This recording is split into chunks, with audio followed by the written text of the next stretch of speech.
Bom dia. Bom dia, Igor. Beleza?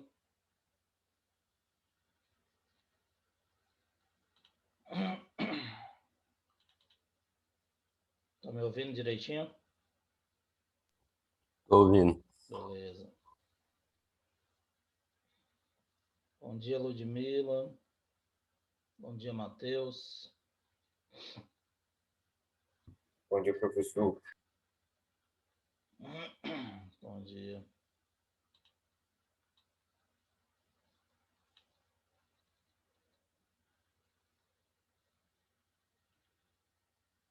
Guardar a galera chegar aí um pouquinho. Então, um minutinho aí para ver o pessoal.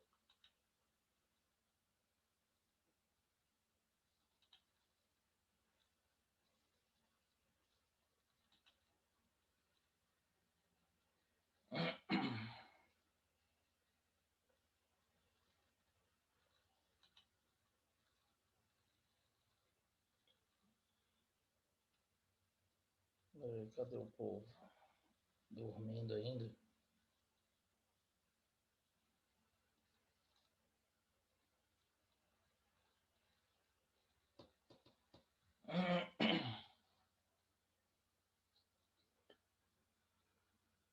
Essa galera tá de boa, uma hora dessa ainda dormindo. Chegou mais um. Bom dia, Pedro.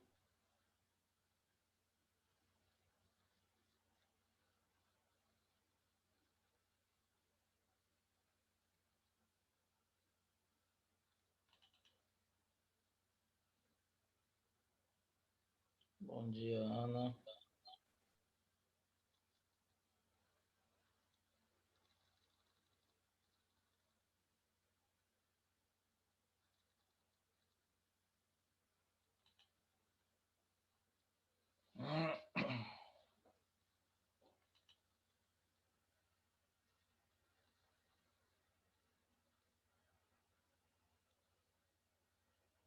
Bom, é o seguinte, vamos começar. Deixa o Malu entrar aqui, que a gente começa.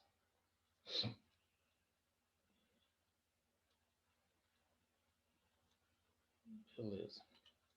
Meus queridos, é o seguinte, eu não sei ontem se vocês tiveram, mas de acordo com a orientadora, nós vamos iniciar as aulas agora com as meditações. Vamos voltar com as meditações. Ela vai ficar mandando para a gente a meditação para a gente passar no início da aula para vocês, tá certo? E aí, não sei se vocês tiveram ontem, já tiveram a meditação ontem? Não. Não, né? Então hoje vai ser a primeira. Então, antes de iniciar a nossa aula com conteúdo propriamente dito, a gente vai passar a meditação que ela mandou para vocês, tá bom? Aí toda a aula vai ter a meditação que vai ser enviada por ela. Eles pediram para passar para vocês a meditação. Deixa só a Maria Eduarda entrar, que eu vou iniciar aí o videozinho com a meditação de hoje pra gente, tá? Deixa eu desligar minha câmera para melhorar aí a qualidade da transmissão. Vamos lá.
Professor, não tá saindo som, não.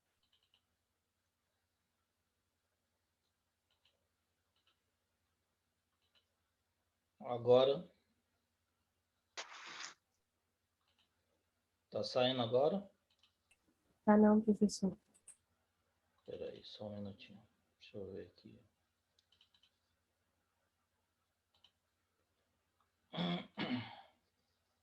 E agora?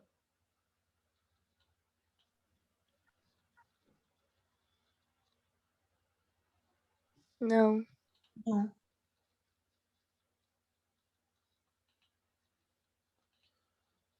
Não tá saindo som para todo mundo?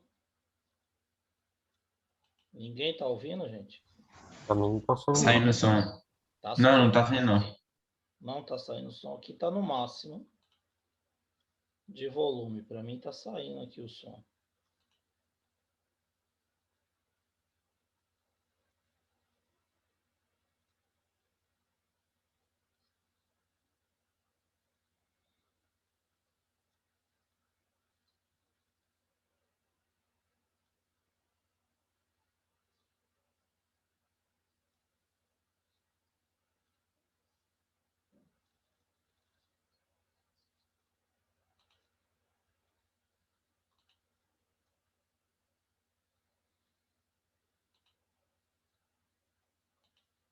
E agora, pessoal? Tá saindo som aí, não?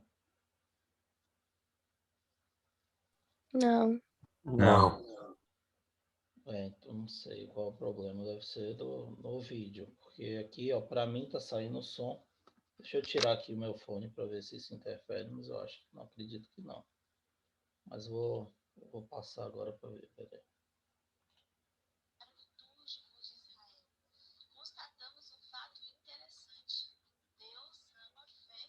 E agora, estão ouvindo alguma coisa? Sim, um pouco. Oi? Um pouco. Parece que está no máximo o volume. Agora dá pra ouvir, mas tá baixo, professor. Está no máximo o volume. O volume está no máximo, mas eu vou deixar.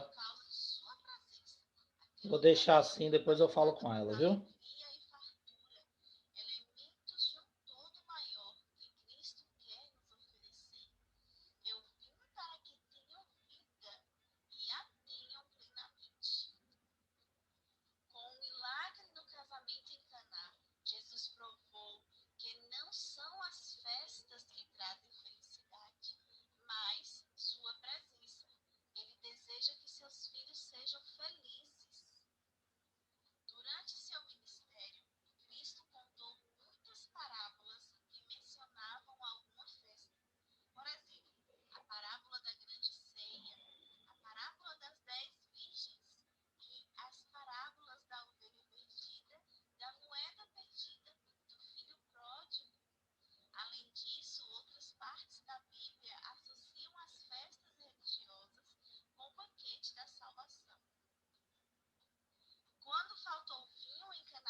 Pronto, meus queridos.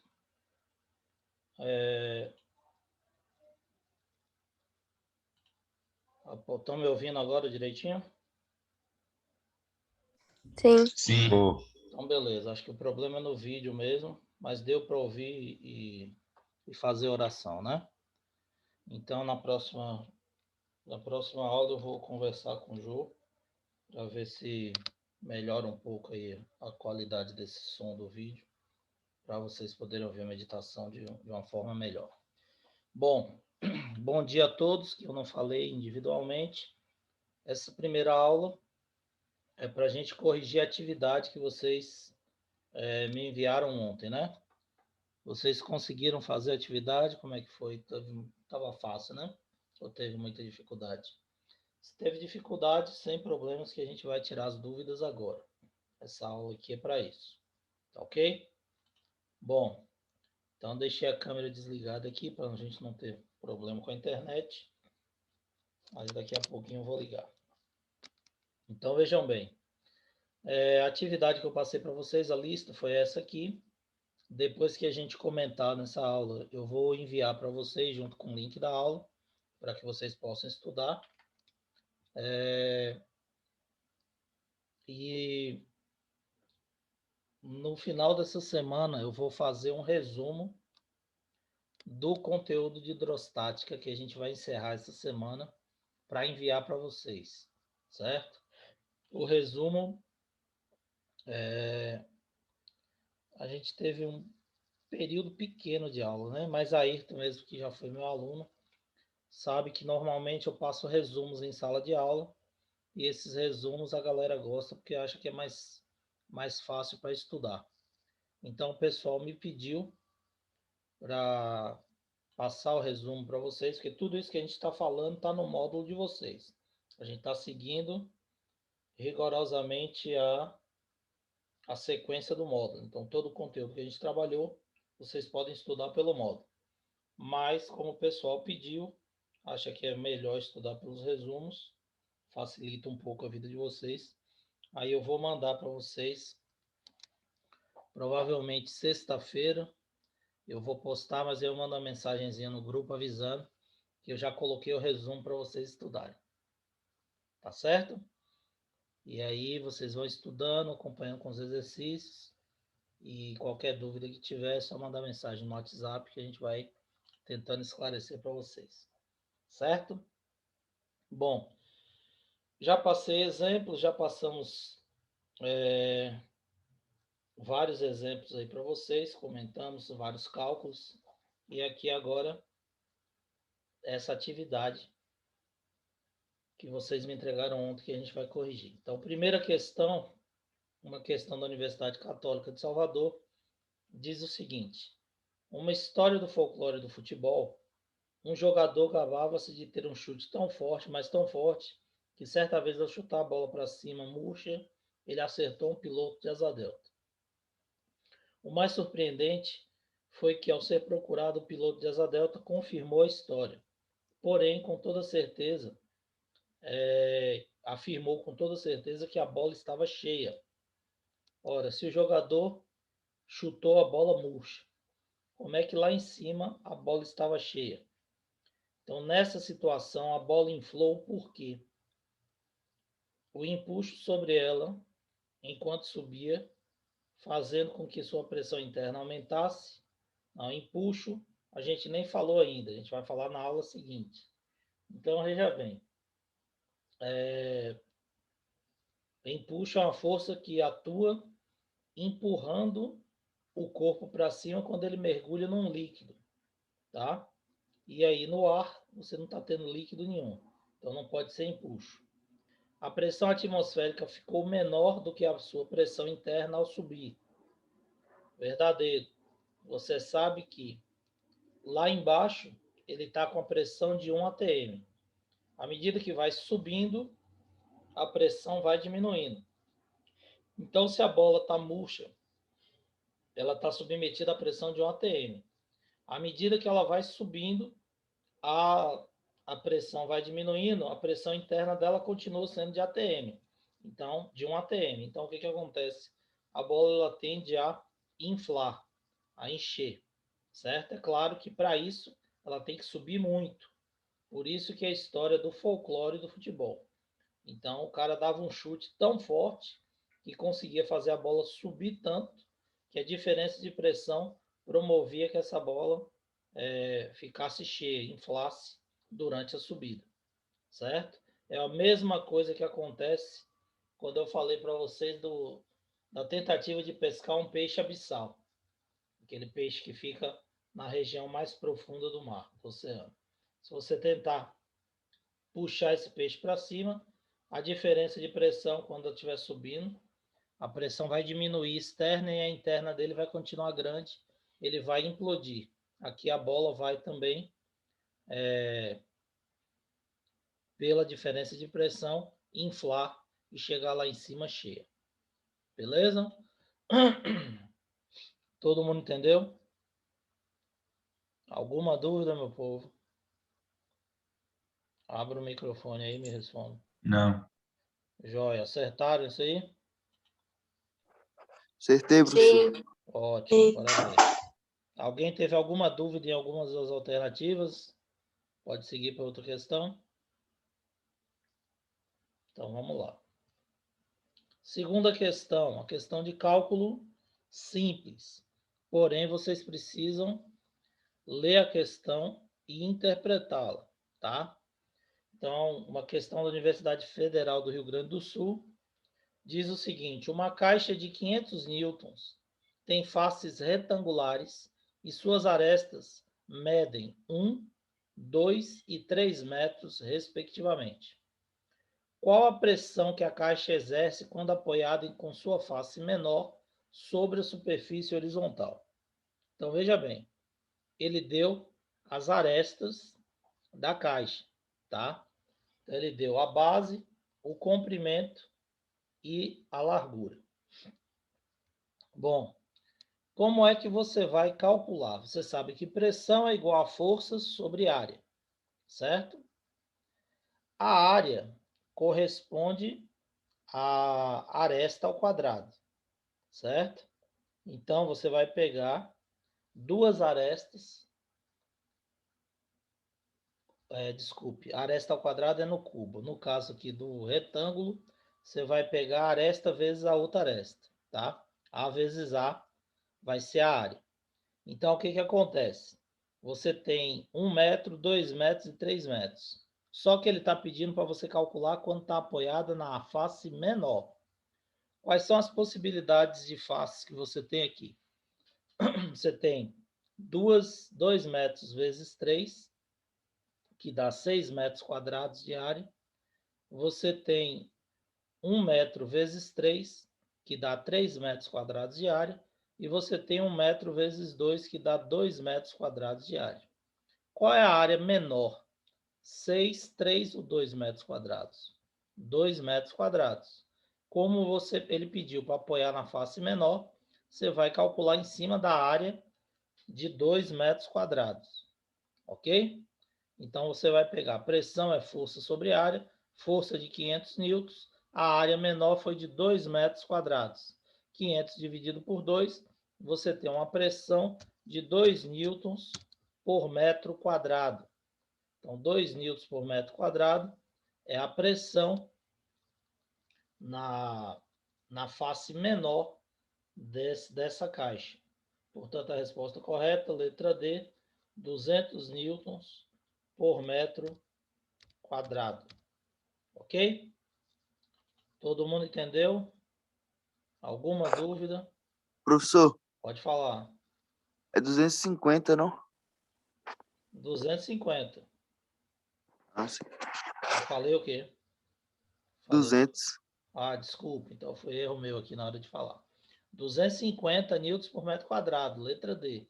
500 dividido por 2, tá? Então, 250 newtons por metro quadrado. Todo mundo entendeu o raciocínio? Aí, gente, o que acontece? Ó, quando a gente está na sala de aula, a gente não teve oportunidade de conviver muito tempo em sala de aula, mas em sala de aula o que eu faço? A coisa mais fácil do mundo era o cara passar nas minhas provas. Por quê? Eu pegava e colocava as questões semelhantes às questões das listas. E aí, o que eu faço aqui? Por exemplo, eu pego essa questão que eu passei na lista para vocês. Aí eu jogo essa questão na prova. O que eu faço? Eu pego essa mesma questão e mudo aqui uma palavra. Ó. Aí eu coloco qual a pressão que a caixa exerce quando apoiada em sua face maior. Quando apoiada em sua face maior, você vai calcular aqui, ó, 3 vezes 1, 6 metros quadrados. Você vai dividir 500 por 6 e vai achar a pressão na face maior. Certo? Então, mudei uma palavra do enunciado, eu mudo toda a resposta, certo? E o cálculo da questão. Então, é isso que eu faço em sala de aula, quando a gente está em sala de aula. E ainda aviso, só que a galera vai e olha a questão, não lê, acha que está igual a da lista e marca a resposta que lembra da lista e acaba errando a questão. Então, por que eu estou falando isso? Porque, às vezes, você vai encontrar uma questão dessa que você já trabalhou lá no final do terceiro ano, quando vocês forem fazer o Enem, vocês vão encontrar alguma questão que a gente já trabalhou, é inevitável, tá? Tem hora que repete-se uma questão ou outra, ou passa uma questão parecida, só que, com certeza, houve modificações na questão. Ele jamais vai repetir a questão igual ao ano anterior, porque ele sabe que o aluno ele pode ter feito vestibular no ano anterior, ou pode ter pego a prova para estudar e ver a resposta e marcar. E não é isso que ele quer que o aluno calcule, né, e faça a resposta correta com consciência. Então, vocês têm que ler a questão. Não adianta você olhar e falar, eu já vi essa questão, eu sei que a resposta é 250. Porque se ele mudar uma palavra, ele muda todo o cálculo e todas as respostas que você acha que está correta pode estar errada. Ok? Então, leiam a questão para não cometer esse erro. Terceira questão da lista. A terceira questão da lista diz o seguinte. Novamente, uma questão do Rio Grande do Sul. Uma força de 2 newtons é aplicada perpendicularmente à superfície por meio de um pino de 1 milímetro quadrado de área. A pressão exercida pelo pino sobre a superfície é, novamente, a pressão é força sobre área. A força ele já deu 500 newtons e a área é 1 milímetro quadrado. Nós sabemos que a pressão ela é dada em newtons por metro quadrado, certo? Então não pode ser newton por milímetro quadrado. O que eu tenho que fazer? Transformar milímetro quadrado para metro quadrado. 1 metro quadrado tem quantos milímetros quadrados, meu povo?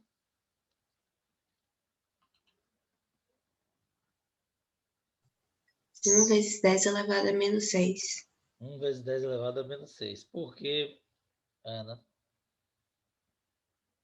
Sabe? Então, vamos explicar aqui. 1 metro quadrado, como a Ana falou, tem 1 vezes 10 a menos 6 metros quadrados. Ou seja, a milionésima parte de 1 metro quadrado. Por quê? 1 metro quadrado, gente, é isso aqui, ó.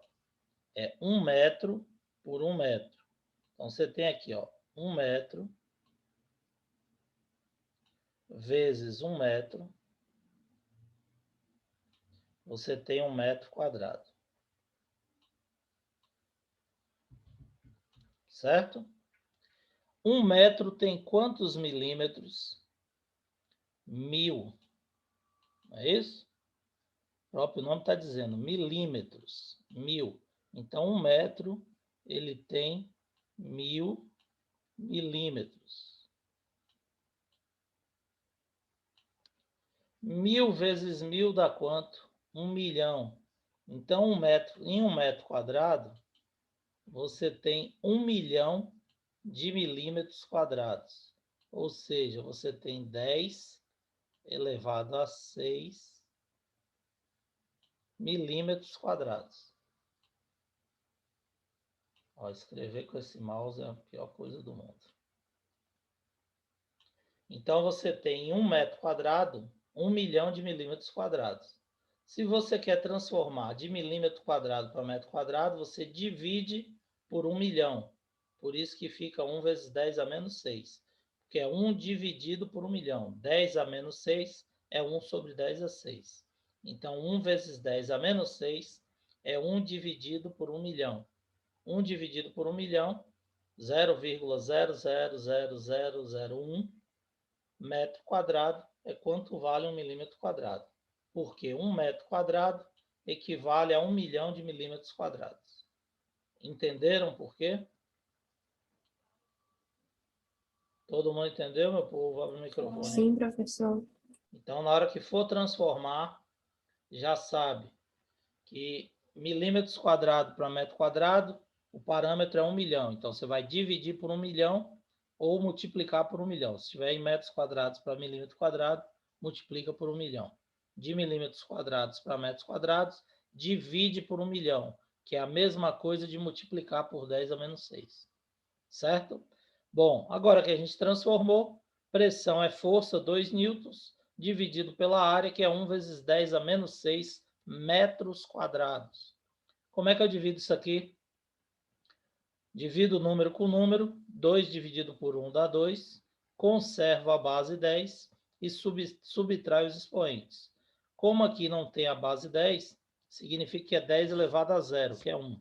10 elevado a 0, 0 menos 6, fica 0 mais 6, fica positivo, 2 vezes 10 a 6. Se você quiser raciocinar de outra forma, você pode fazer, ó, divida o número com o número. Vai ficar 2 dividido por 1 dá 2, e subo a potência. Quando eu subo a potência, eu vou inverter o sinal. 10 a menos 6, joguei lá para cima, fica 10 a 6. Ok? Portanto, a resposta correta, letra A, a pressão é de 2 vezes 10 a 6 positivo newtons por metro quadrado. Então, não é 2 vezes 10 a menos 6, porque a potência aqui subiu, passou do denominador para o numerador, ela inverte, ela fica positiva. Tranquilo? Todo mundo entendeu? Tá de boa aí? Pode continuar? Pode continuar. Beleza, vamos lá. Bom, quarta questão diz o seguinte: a pressão de um gás contido no interior de um recipiente cúbico é de 6.000 newtons por metro quadrado. Já está na unidade correta. A aresta do recipiente mede 0,2 metros. Qual é o módulo da força média exercida pelo gás sobre cada face do recipiente? Então, aqui, ele deu a pressão e a aresta, está pedindo para você calcular a força. Sabemos que pressão é força sobre área. A força vai ser a pressão vezes a área. Vamos inverter a fórmula, né? Porque eu quero calcular a força. Pressão vezes área. A pressão já está em newtons por metro quadrado, então tá beleza. 6.000 newtons por metro quadrado. E a área, ele não deu. A gente precisa calcular. Se o recipiente é cúbico, a área vai ser A ao quadrado, porque aí os lados são iguais, é só você elevar A ao quadrado. Tá? Ou multiplicar A por A também, como eu fiz na outra questão. Dá no mesmo. Então, aresta vezes aresta, 0,2 vezes 0,2, que é 0,2 ao quadrado, dá 0,04 metros quadrados. Então, a área, 0,04 metros quadrados. 6.000 vezes 0,04 nos dá uma força de 240 newtons. Então, 240 newtons, letra B, é o módulo da força exercida pelo gás na face desse recipiente, em cada face desse recipiente cúbico. Entenderam? Tranquilo? Tranquilo. Ótimo. Então, vamos lá. Quinta questão. As represas normalmente são construídas de maneira que a largura da base da barragem seja maior do que a parte superior. Então, eles fazem a base mais larga e a parte superior mais estreita. Então, qualquer barragem que você chegar, ela vai ter mais ou menos essa forma aqui, ó. Tá? Essa parte aqui de baixo, ela é mais larga e a parte superior, parte de cima da barragem, é mais estreita, certo? Independente dela ser feita de de concreto, de terra, de pedra, sempre assim. Por quê? Porque a água ela vai acumulando aqui, ó, nesse ponto, certo? Bom, por que que isso tem que ser feito? Por que que justifica essa diferença de largura? Porque nós sabemos, pelo princípio de Stevens, que a pressão hidrostática ela depende da quantidade de água, né, que você tem acima do ponto. Isso quer dizer o quê? Que com o aumento da profundidade, a pressão da água sobre a barragem vai aumentar. Ou seja, aqui embaixo, como você tem um volume, uma quantidade de uma altura de líquido maior em cima do ponto, a pressão é maior. Aqui em cima a altura é menor, você vai ter uma pressão menor. Então você não precisa de uma parede muito espessa para suportar essa pressão.